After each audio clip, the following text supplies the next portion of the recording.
Capítulo 1. La tumba que no quería estar cerrada. Dios no cayó. Solo escribía en lugares donde nadie se atrevía a mirar. Nadie visitaba la cripta norte del monasterio de Santa Elvira. Ni siquiera en Pascua. Las piedras estaban siempre húmedas. Los vitrales no dejaban entrar luz. Y las velas no duraban más de 1 minuto encendidas. Pero fue allí donde el padre Julián encontró la tumba sin nombre. Una losa sin inscripción. Un nicho que no aparecía en los registros. Y una sensación de que algo detrás de esa piedra no quería seguir en silencio. Era martes santo. La restauración estaba en curso. Había que limpiar todo para la visita del obispo. 2 obreros, bajo órdenes estrictas, rompieron la losa para nivelar el suelo. Pero cuando el primer trozo de piedra cayó, una bocanada de aire caliente salió de la grieta. Y uno de ellos se desmayó al instante.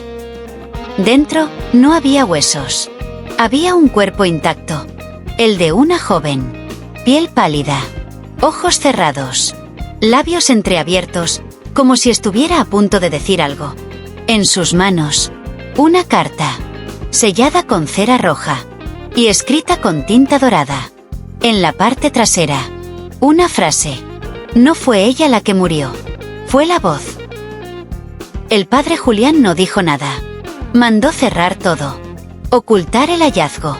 Decir que era una antigua escultura devocional.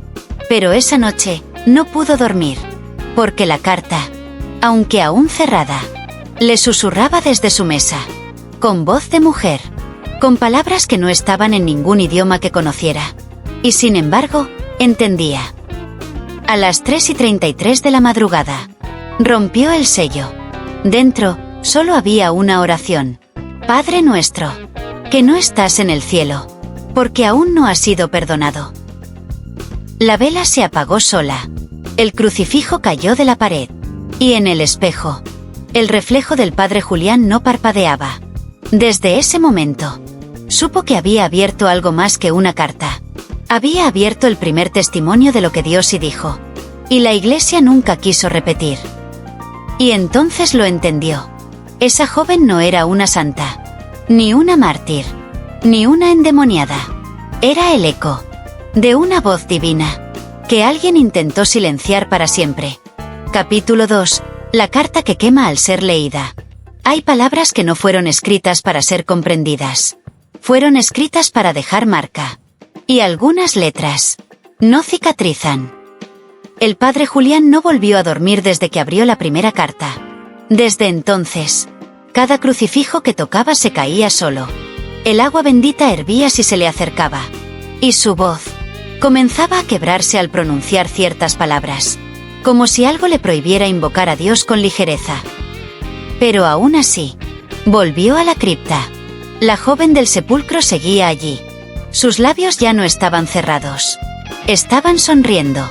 Levemente, como si supiera lo que estaba por ocurrir.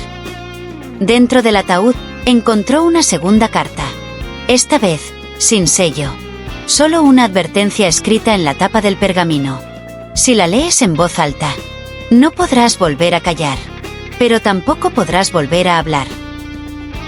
La llevó a su celda. La dejó sobre la mesa. La miró por horas. Como si abrirla fuese un pacto irreversible. Y lo era.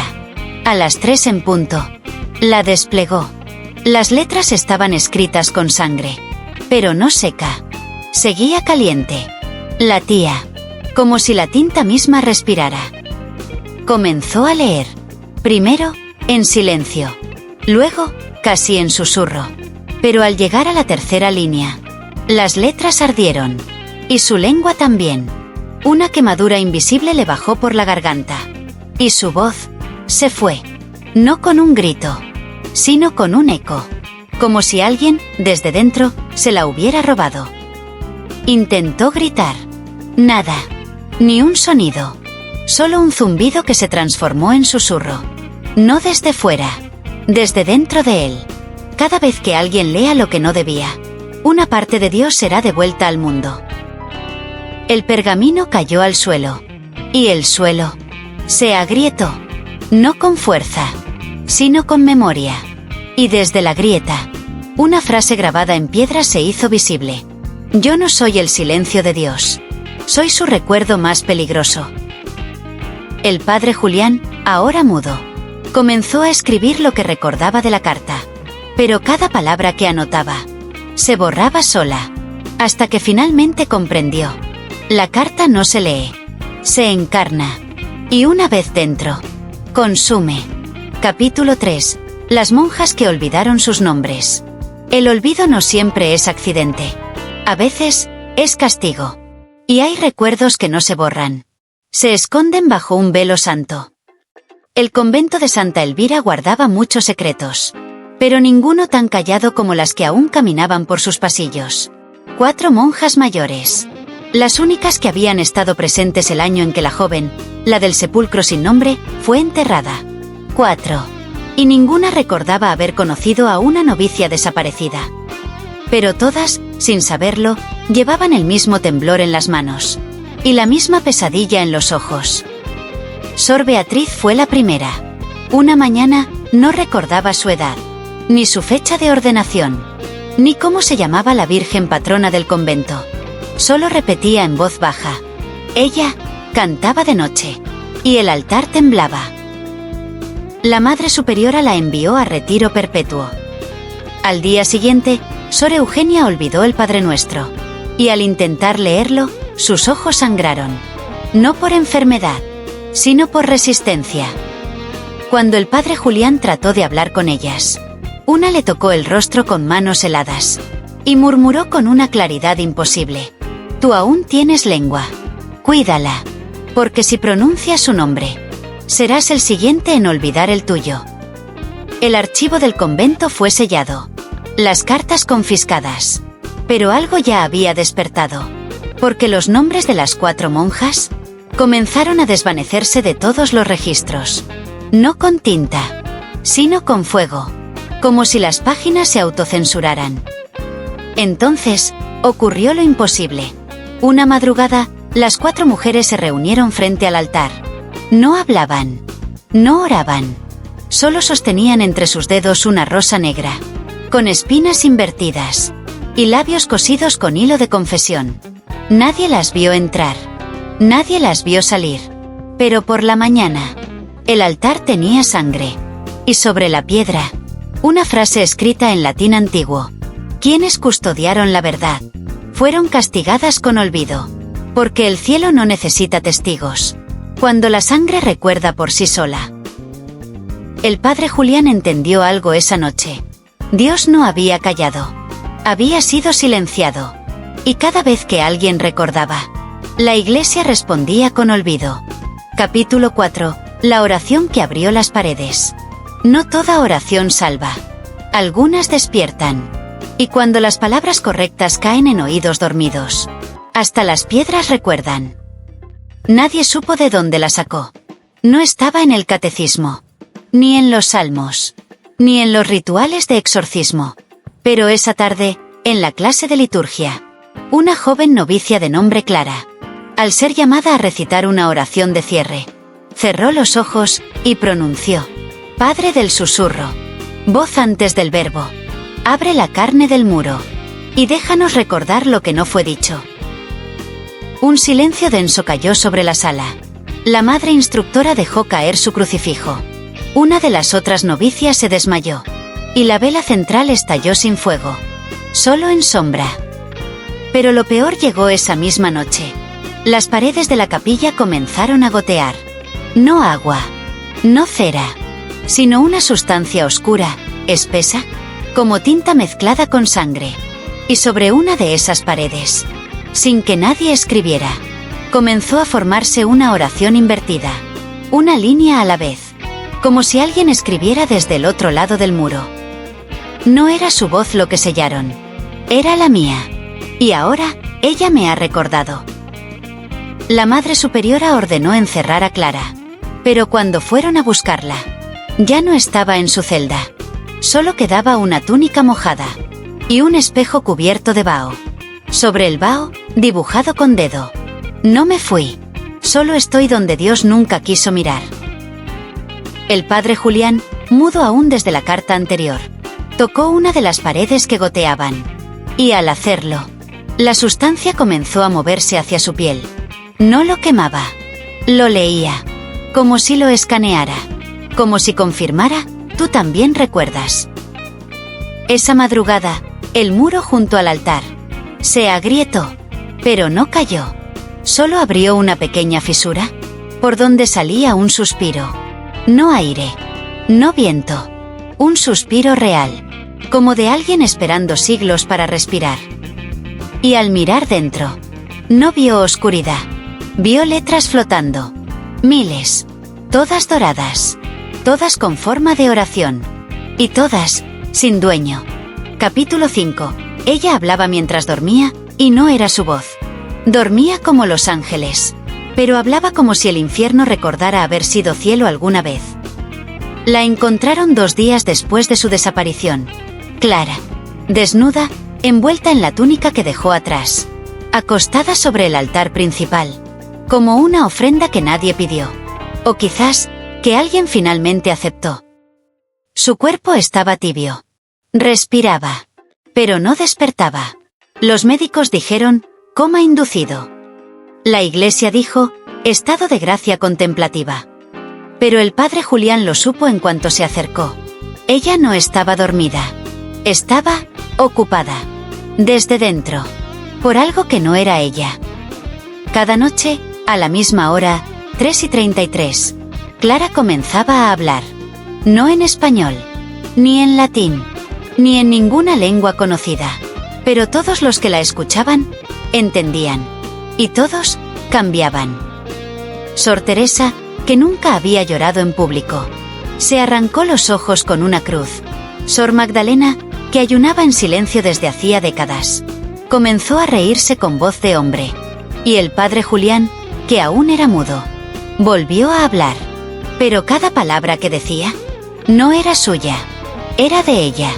O peor aún, de lo que hablaba a través de ella. Uno de los jóvenes seminaristas grabó las sesiones nocturnas. El audio fue enviado a Roma. Pero al día siguiente, el archivo desapareció. Y el seminarista fue hallado con la lengua petrificada. No cortada. Petrificada. Como una estatua viviente. Castigado por haber escuchado demasiado. Entonces vino la noche del 5.º mensaje. Más claro. Más fuerte. Más humano. Clara, sin abrir los ojos, pronunció. Yo habité el silencio de Dios. Y lo que él no se atrevió a decir, yo lo diré en cada sueño. Porque no soy su enemiga. Soy lo que él negó ser. Las velas se apagaron. Las paredes sangraron. El suelo vibró. Y sobre el techo de la capilla se formó una palabra con grietas. Recuérdame. Desde entonces, nadie duerme cerca de Clara. Porque ¿quién la escucha soñar? Despierta sabiendo algo que jamás podrá olvidar. Y lo peor, no sabe si lo que sabe, lo supo siempre. Capítulo 6. La Biblia que se escribió sola. Dios ya lo había dicho todo. Pero no todo fue transcrito. Y lo que no fue aceptado, se escondió en páginas que aún sangran. En la biblioteca sellada del convento, donde solo se permitía entrar con bendición papal, y donde las escrituras antiguas reposaban como reliquias, un monje anciano de nombre Elías notó algo que no tenía explicación. La Biblia más vieja del recinto, escrita a mano, sin numerar, con tinta que ya no se fabrica, tenía ahora más páginas. No estaba permitido abrirla. Era considerada objeto simbólico, no de estudio. Pero cuando intentó levantarla, la Biblia se abrió sola. Y no en Génesis, ni en Apocalipsis, sino en un libro que no existía. El título era claro. Libro de los Osos. En sus páginas, no había versículos, sino frases sueltas, fragmentos, oraciones partidas. Pero todas tenían el mismo tono. Íntimo. Doloroso. Como si fueran confesiones de un Dios que nunca quiso ser Dios. Una de las frases decía: yo no creé el dolor. Solo lo permití para que el hombre no olvidara que no es eterno. Otra. Cuando hablé en lenguas de fuego, quemé más que palabras. Quemé memorias. Y al final de esa página, Una línea se escribió sola. Ante sus ojos. Tú estás leyendo lo que otros quemaron en mi nombre. Elías cayó de rodillas. Y cada noche siguiente, la Biblia añadía una página más. Nunca con la misma letra. Como si muchas voces, muchos espíritus, estuvieran dictando a través de una única herida abierta en el tiempo. El padre Julián, aún afectado por las cartas y la voz de Clara, fue llamado a presenciar el fenómeno. Y cuando tocó la página más reciente, su dedo sangró. La sangre se absorbió en el papel. Y una nueva línea apareció. Tú también llevas tinta. Solo necesitas recordar con dolor. Desde entonces, cada noche a las 3:33, la Biblia se abría sola. Y escribía. Las monjas escuchaban un susurro proveniente de la biblioteca, como si alguien rezara de espaldas al cielo. Y cada oración terminaba igual. No me olvides. Yo también fui palabra. Cuando Roma fue notificada, ordenaron quemarla. Pero el fuego se apagó solo. Y en las cenizas del intento, apareció una página nueva. Solo decía: no pueden destruir lo que no nació en la tierra. Capítulo 7. El ángel que no tenía rostro. Hay ángeles que anuncian buenas nuevas. Otros, el fin. Y hay uno, que no anuncia nada. Solo observa. Porque lo que carga, ni el cielo se atreve a nombrar. Desde que la Biblia comenzó a escribir sus propias páginas, algo más comenzó a suceder. No era un ruido. No una presencia. Era una pausa. Un vacío sagrado que se sentía segundos antes de que la nueva página se formara. Esa noche, el padre Julián y el monje Elías se quedaron en la biblioteca, decididos a observar el milagro, o la herejía, en tiempo real. El reloj marcó 3:33. La Biblia se abrió. Una nueva hoja emergía lentamente. Pero esta vez, una sombra descendió desde el rincón más alto del techo. No caminaba. No flotaba. Solo estaba. Era alta. Delgada. Cubierta por un manto translúcido. Como si la misma luz no quisiera tocarla. Pero lo más inquietante, no tenía rostro. Solo piel lisa, extendida, sin rasgos. Sin boca. Sin ojos. Y sin embargo, veía. Sentía. Leía el alma de quien lo mirara. Elías fue el primero en levantar la vista. Y al instante, comenzó a sollozar. No por miedo, sino por vergüenza. Yo no hice eso, susurraba entre lágrimas. No lo hice. Pero lo soñé. Y sentí placer. Y por eso, siento culpa. El padre Julián entendió lo imposible. Aquel ángel no castigaba. Solo devolvía recuerdos que el alma había enterrado tan profundo, que ni el cuerpo sabía que existían. Clara, aún en su estado de trance, sonrió esa misma noche. Y murmuró algo por primera vez en días. El vino antes del verbo. Fue el primer testigo. El que no habla. Porque recuerda lo que ni Dios quiso escribir. Cuando el ángel sin rostro se acercó a la Biblia, la página se completó. Y luego, como siempre, una frase nueva se formó con tinta viva. Yo vi cuando cayó el primer hombre. No de gracia, sino de fe. Luego desapareció. No se desvaneció. No voló. Simplemente, dejó de estar. Como si nunca hubiera estado allí. Como si la memoria misma se negara a conservarlo. Y sin embargo, esa noche, todos en el convento soñaron con él. Y todos despertaron con lágrimas.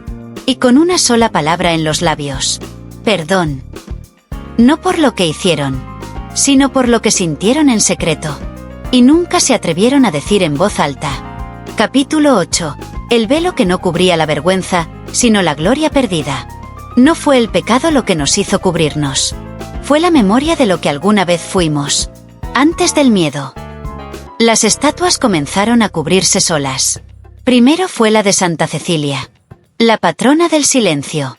Una mañana apareció con un velo de lino oscuro, amarrado con hilo rojo, como si alguien o algo la hubiera vestido durante la noche. Nadie lo colocó. Ninguna cámara lo captó. Pero allí estaba. Y en el borde del velo, bordado con hilo de oro, un nombre. No bíblico. No santo. Solo un nombre, olvidado por todos. Anael. La siguiente fue la imagen del arcángel Gabriel. 6 días después. El mármol de su rostro fue cubierto por un velo blanco translúcido, con gotas de cera pegadas en los bordes, como si hubiera llorado antes de cubrirse. El padre Julián reconoció el patrón. Cada estatua que se cubría escondía un rostro que ya no quería ser venerado. No por vergüenza, sino por duelo, por algo perdido, algo que el cielo intentó olvidar. Una monja joven, Sor Lucía, curiosa e inocente, desató uno de los velos durante la limpieza, y en cuanto lo hizo, sus ojos se llenaron de lágrimas negras. Su voz cambió, y comenzó a repetir una frase, una y otra vez, como en trance. No debí recordar, no debí mirar. Éramos luz, antes de la obediencia. Esa noche, las paredes del claustro se llenaron de nombres bordados, como si cada hilo fuese una firma celestial borrada de los registros. Nombres como Samael, Liora, Cefania. Ninguno reconocido. Todos borrados de las escrituras. Todos cubiertos por la historia. El padre Julián recogió uno de los velos caídos. En su interior había algo más que tela. Una palabra, cosida en hebreo antiguo. Sajá. Significaba, la gloria que fue negada. Y entonces lo comprendió. No se cubrían por castigo, sino para protegernos de la memoria de quienes fuimos, antes de caer en religión, antes de vestirnos de miedo. Esa madrugada, Clara murmuró en sueños. El velo no cayó en el templo por accidente. Fue arrancado desde dentro, porque había rostros que ya no podían mirar la luz, sin arder de nostalgia. Al día siguiente, todas las estatuas del convento estaban cubiertas. Y en el altar, apareció una tela diferente, negra, sagrada, y en su centro, bordada en rojo. El rostro de Dios no se perdió. Fue escondido dentro de ti. Capítulo 9. Los cuerpos que no fueron enterrados, solo sellados. Algunos muertos no esperan resurrección. Esperan ser recordados. Porque lo que no se nombra permanece vivo en silencio. Debajo del altar mayor, cubierto por capas de mármol dorado y siglos de silencio, había una trampilla que nadie quería reconocer. Ni siquiera los planos antiguos del convento se atrevían a señalarla, como si la piedra misma supiera que allí abajo no se encontraba la muerte, sino lo que desafiaba a morir. El padre Julián, guiado por un sueño que Clara había susurrado en la noche, fue el primero en tocar la losa. Estaba tibia, como piel humana, y cuando apoyó su mano, la piedra se abrió sin fuerza, como si lo hubiera estado esperando. Una escalera descendía a la oscuridad. 33 escalones exactos, uno por cada año de la vida de Cristo. Pero en cada escalón, una inscripción grabada. Aquí no están los caídos, están los olvidados. Abajo, una cámara silenciosa, sin humedad, sin polvo, como si el tiempo no hubiera entrado. Y en el centro, rodeados de velas que no ardían pero brillaban, había 7 cuerpos, perfectamente conservados. Piel intacta, ojos cerrados, manos cruzadas, como esperando una señal para volver a respirar. No tenían nombres, solo símbolos en el pecho, una espiral rota, una cruz invertida pero incompleta, y en el centro, una palabra tallada en latín arcaico, redamatio, el amor que no fue permitido regresar. El padre Julián se acercó, y cuando tocó la frente de uno de ellos, una ráfaga de imágenes atravesó su mente como relámpago.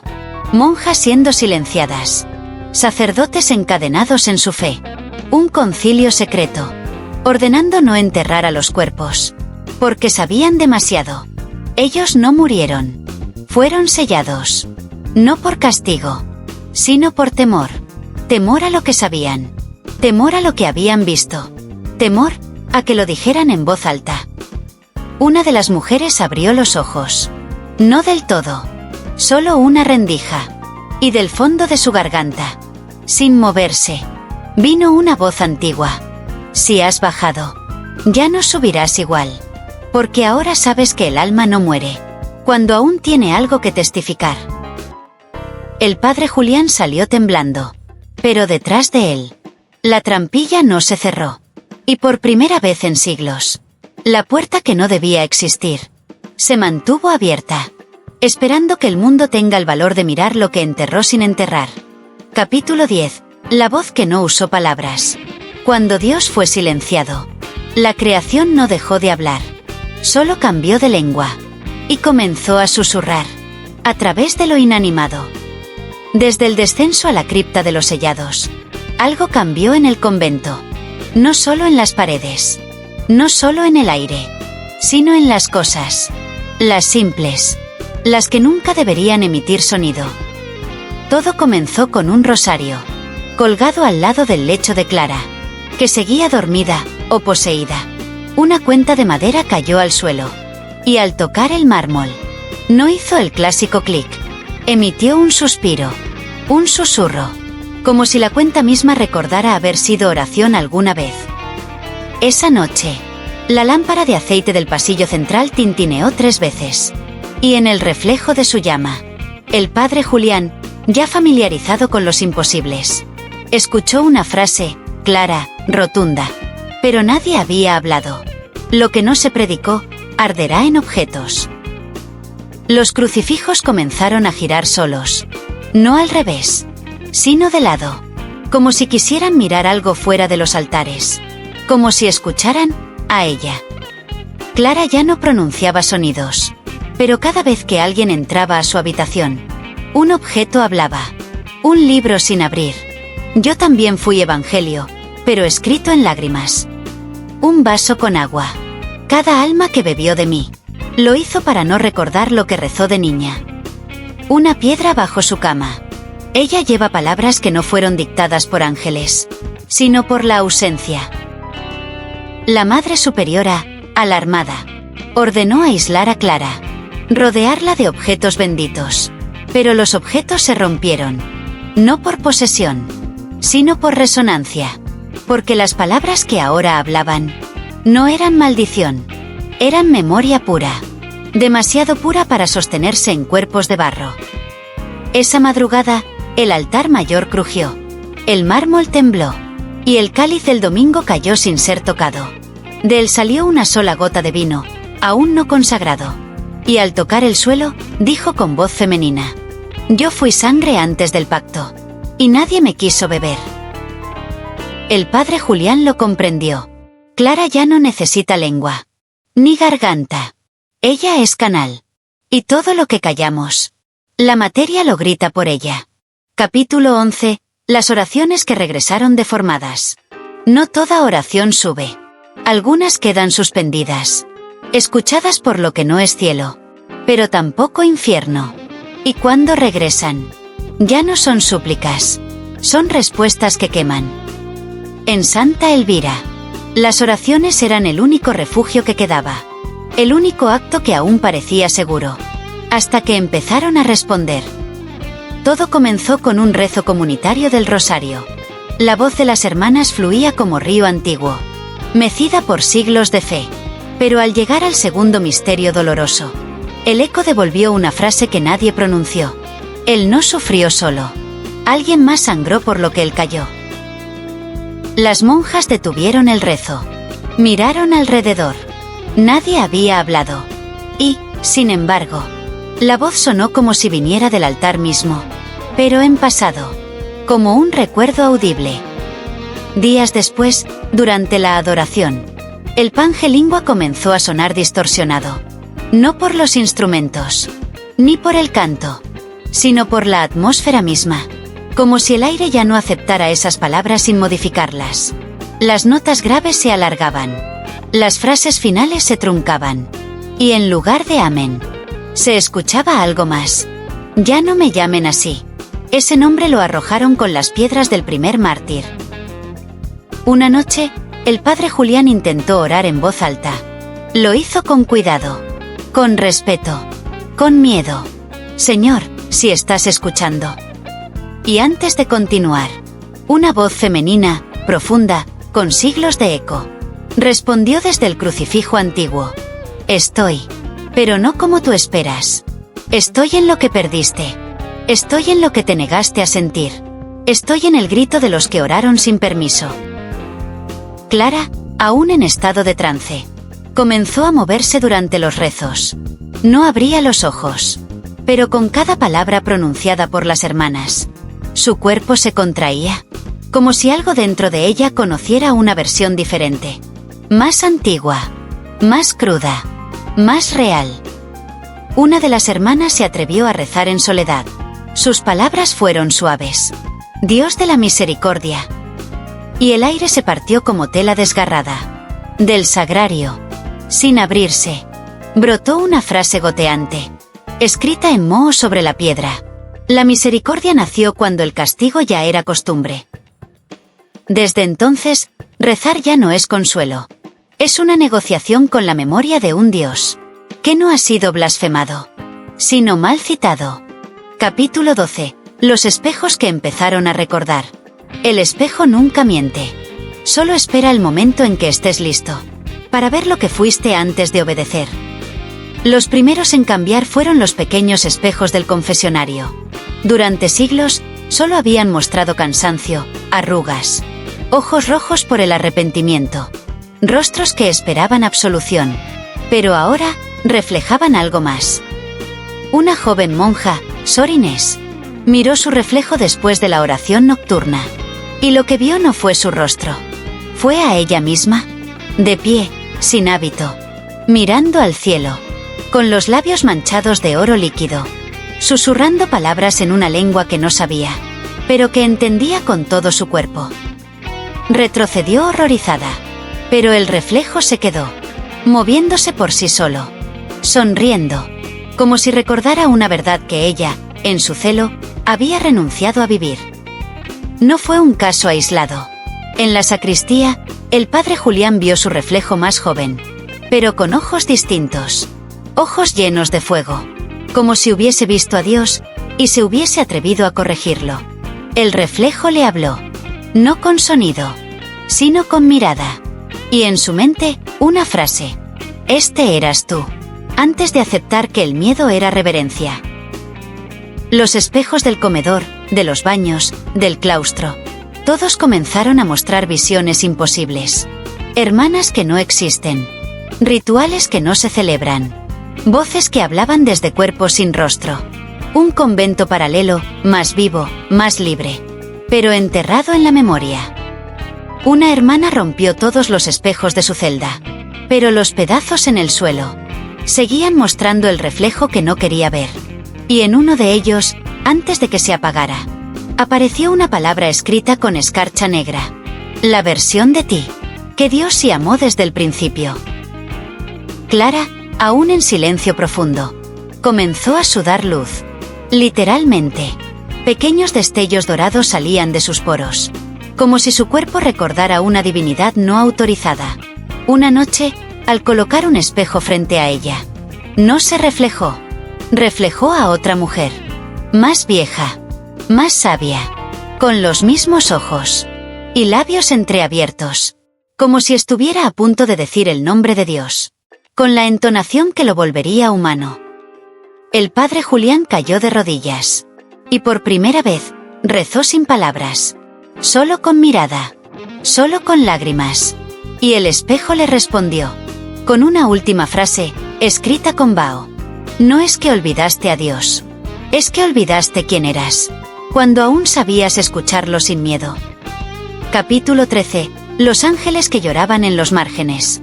No todos los ángeles se rebelaron. Algunos simplemente amaron demasiado. Y cuando el cielo les exigió silencio, eligieron llorar desde el margen, antes que mentir desde el altar. La Madre Superiora ordenó revisar todos los libros litúrgicos del convento, temiendo contaminación herética. Los himnarios antiguos, los salterios, los cantos gregorianos, todos fueron llevados a la biblioteca sellada. Pero lo que encontraron no fue herejía. Fue soledad divina.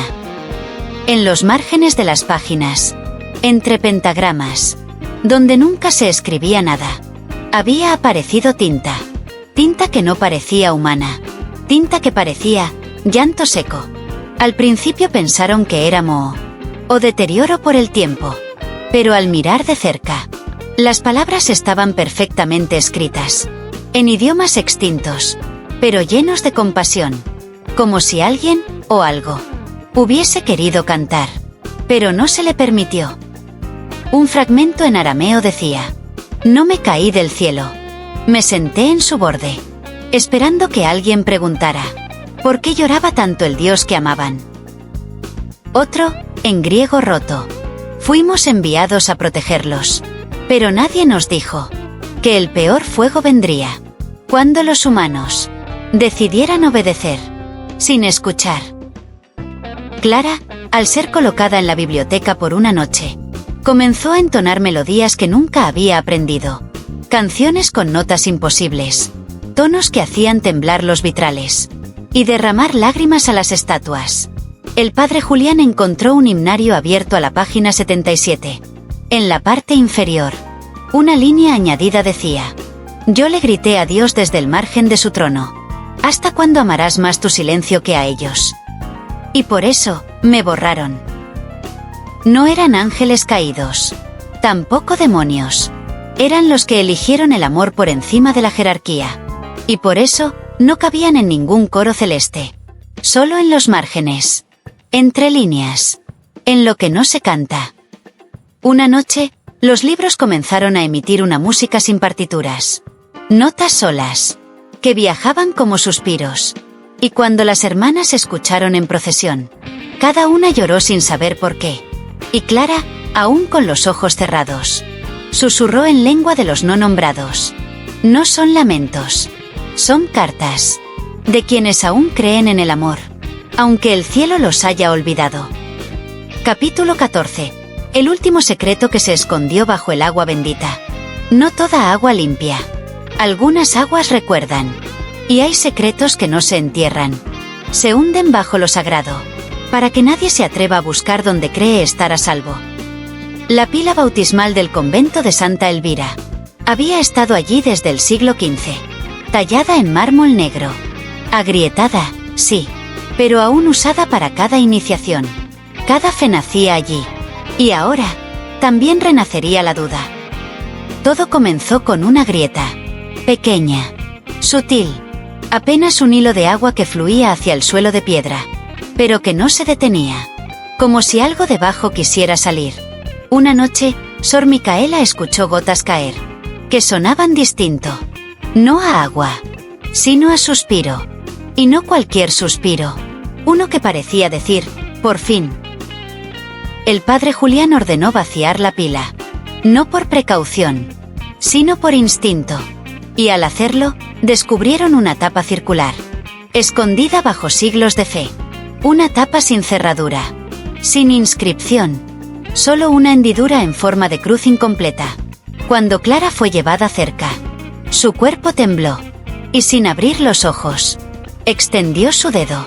Y completó la cruz faltante con un simple toque. La tapa se abrió. Sola. Sin esfuerzo. Como si su piel recordara el pacto que la selló. Debajo, una cavidad seca. Sin humedad. Sin moho. Y en su centro, una caja de madera negra, envuelta en una tela de lino manchado con sangre reseca. No tenía candado. Solo una inscripción en hebreo, marcada con hierro. Este no es el secreto de Dios. Es el de quienes hablaron por él. Dentro de la caja, una pluma, una hoja de pergamino sin texto, y un pequeño frasco de tinta, aún líquida, de color rojo oscuro. El padre Julián entendió al instante. No era tinta, era sangre. Y esa hoja aún esperaba ser escrita. Cuando él tomó la pluma, su mano escribió sin su voluntad, y de su trazo emergió un solo versículo. Antes de que el verbo se hiciera carne, ya había carne que conocía el verbo, y fue sellada para que no hable, hasta que el agua recordara. La Madre Superiora exigió que todo fuera destruido, pero el agua volvió a llenar la pila, sin que nadie la tocara, y sobre su superficie, una última oración flotó por unos segundos. Esta vez, El bautismo será para recordar, no para olvidar. Capítulo 15. El nombre que no podía ser pronunciado sin cambiar de alma. Hay nombres que bendicen, otros que condenan, pero existe uno que al ser pronunciado no te transforma, te devuelve a quien eras antes del mundo. El convento entero guardaba silencio. No era miedo, tampoco oración. Era espera, como si cada piedra, cada banco, cada sombra supiera que algo estaba a punto de ser dicho, que lo cambiaría todo. Clara llevaba días sin moverse, pero esa noche, a las 3:33, abrió los ojos. No estaban vacíos, tampoco humanos. Eran espejo, y reflejaban lo que el alma de quien la mirara más temía y más deseaba. El padre Julián se arrodilló, no como sacerdote, sino como niño, como quien sabe que está por escuchar la primera palabra verdadera, que jamás se le permitió aprender. Clara se incorporó lentamente. No habló con su voz, no habló con sus labios. Fue el aire mismo el que vibró, como si lo sagrado usara el oxígeno para decir lo que había sido callado durante siglos. Y entonces lo dijo, no en hebreo, ni en latín, ni en ninguna lengua conocida, pero todos lo entendieron, porque ese nombre no era para la mente, era para la médula del alma, para la memoria que precede a la carne, para el recuerdo de cuando aún éramos solo luz. El nombre no se puede escribir, no porque esté prohibido, sino porque al ser escrito, se convertiría en otra cosa, porque solo puede existir en quien lo lleva dentro. Pero en ese instante, todos los presentes supieron. Ese nombre había sido su verdadero nombre, antes de ser llamados por el mundo, antes de tener apellido, antes de tener pecado. Las estatuas lloraron, las paredes se agrietaron, pero no cayeron, se abrieron, como si quisieran escuchar mejor, como si quisieran dejar entrar al que nunca debió ser dejado fuera. Clara sonrió y dijo, esta vez sí con sus labios, ahora ya no me hablen de Dios, háblenle a Él, porque al fin, Él tiene boca. Los espejos se vaciaron, las oraciones cesaron, y en el centro del altar, una nueva Biblia se escribió con luz, no para ser leída, sino para ser vivida. Cada página, el reflejo de una alma que recordó quién era antes de ser salvada.